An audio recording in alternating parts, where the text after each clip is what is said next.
नमस्कार मित्रों, मैं आपका ज्योतिष मित्र ओम बाबू शर्मा ओम एस्ट्रोबर्ड चैनल में आपका हार्दिक अभिनंदन करता हूं।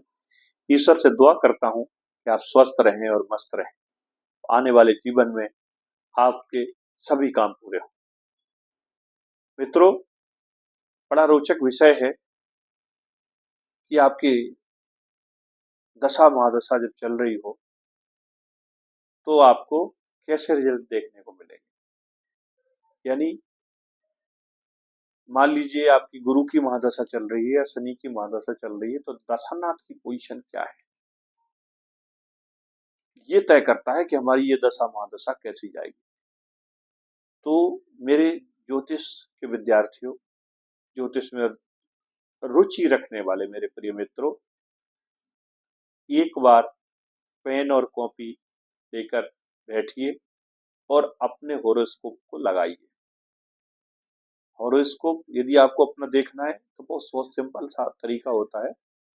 एक सॉफ्टवेयर आप डाउनलोड कर लो या कोई ऐप डाउनलोड कर लो, जैसे एस्ट्रोसेज है, एस्ट्रोटॉक है, कुंडली है, बहुत सारे सॉफ्टवेयर है, ऐप है, इनको डाउनलोड कर लो।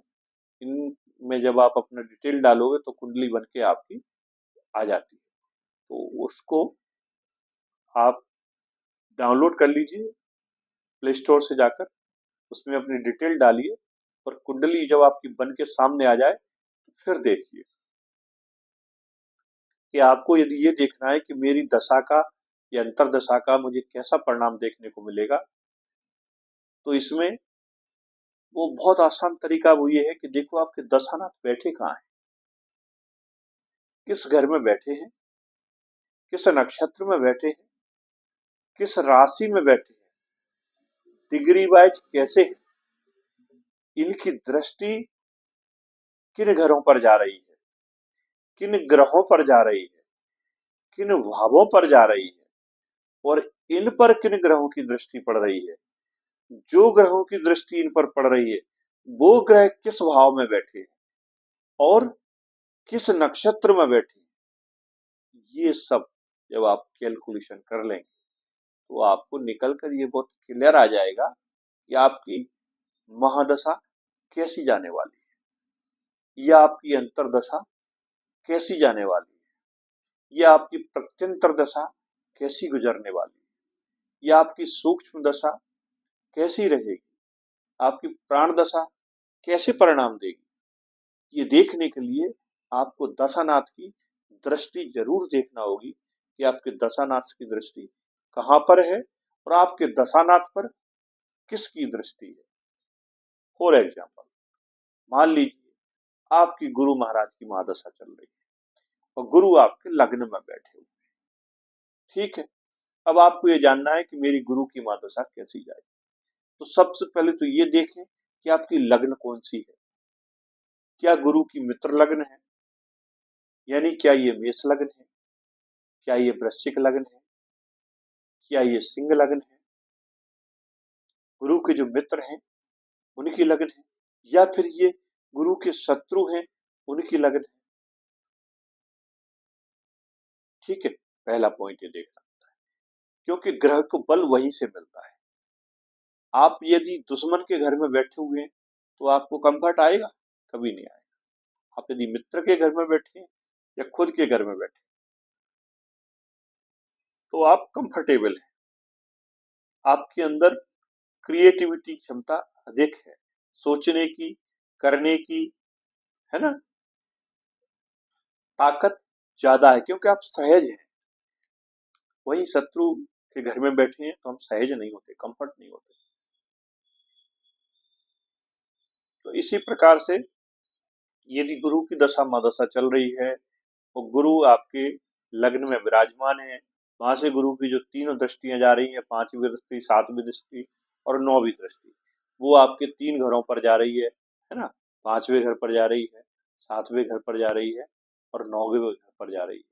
तो जहां जहां जिस घर पर ये दृष्टि डाल रहे हैं उस घर को ये क्या कर देंगे, एक्टिव कर देंगे, वो घर जागृत हो जाएंगे। उन घरों के परिणाम आपको देखने को मिलेंगे, उस घर से रिलेटेड चीजें ही आपको मिलेंगी, वो अच्छी हो या बुरी हो, उस प्रकार के प्रभाव आपको देखने को मिलेंगे। यानी यदि लग्न में गुरु बैठे हैं, अच्छी स्थिति में बैठे हैं और आपके 5वें घर पर दृष्टि डाल रहे हैं, तो आपके संतान को वृद्धि मिलेगी, आपको ज्ञान में वृद्धि मिलेगी, आपके प्रेम में प्रसंग में वृद्धि होगी, आपको दाम्पत्य में वृद्धि मिलेगी, व्यापार में वृद्धि मिलेगी, भाग्य में वृद्धि मिलेगी, पिता से रिलेशन अच्छे होंगे, पत्नी से रिलेशन अच्छे होंगे। यदि शादी नहीं हुई है तो शादी के योग बन जाएंगे, शादी हो जाएगी, संतान हो जाएगी।